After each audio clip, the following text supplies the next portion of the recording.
बात करो दाद मोहम्मद बलोच। मैंने अकाउंट खोला था चाकी वाड़ा ये बैंक में OBL में। वहाँ मैंने 15 लाख रुपए जमा कराए थे। चूँकि मेरे 2 औलाद थे, अल्लाह को प्यारे हो गए थे। मेरा कोई कमाने वाला नहीं था। ये पैसा मैंने जमा किए थे कि मुझे कुछ मंथली पैसा मिलेगा। मैं 1.5 महीने के पास गया, वहाँ मैनेजर को बोला भाई मुझे इसमें क्या नफ़ा मिला है मंथली। कहता है कि भाई पैसा तुम्हारे फिर उसको ये करंट में जमा है, आप उसको करंट में निकाल फिक्स में कर दे, फिक्स में आपको मिलेगा नफ़ा। मैंने कहा ठीक है भाई, अब 2 लाख रुपया रहने दे, 13 लाख रुपया आप निकाल के फिक्स में जमा कर दे। उससे फिक्स में 13 लाख का मेरे से साइन लिया, सब कुछ लिया। कहते 2-4 दिन के बाद। और जब मैं 2-4 दिन के बाद गया, उसने कहा था आपने मकान कितने का बेचा? मैंने कहा बेटा मैंने 18 का बेचा। बोला 2 लाख रुपए और दे जाओ, आपको 15 लाख पे 15,000 रुपये हर महीना मिलता रहेगा।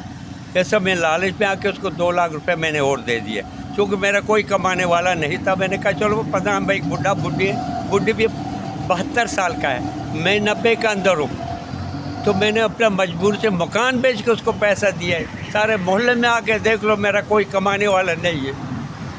इसने क्या किया, मुझे हर महीना, मैंने कहा भाई मुझे कोई सिली में बोल रहे पुराना 15 लाख का रसीद है वही चलेगा, मुझे और कोई रसीद फिक्स का खाली चेक बुक होता है, मुझे चेक बुक से दिया तो मैं चले नफ़ा दिया 15,000 रुपये।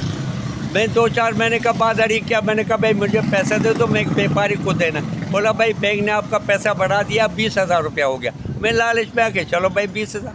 फिर उसका मैंने घर पे बोला, लोगों ने बोला हराम है, मैंने कहा कोई व्यापारी को हम दे दें। फिर मैंने अड़ी किया, उसने मुझे पैसा देने से इनकार कर दिया। बोला मैं आपको और बढ़ा के दूँगा। मैंने कहा नहीं मुझे पैसे चाहिए। इसी दौरान ये बैंक छोड़ के ये चला गया। मेरा पैसा यहाँ मैंने मालूमात की है तो कहते हैं आपके पैसे 500 रुपया है। अरे भाई 500 रुपये में आप लोग मुझे 20,000 1500 रुपये कैसे देते थे? वो कहते हैं नहीं मालूम, या तो आपका 500 रुपये, ये भाई आपका चेक है, ये आपका स्लिप है, बैंक से पैसा मेरे चेक। 12 लोग आदमी लापता है।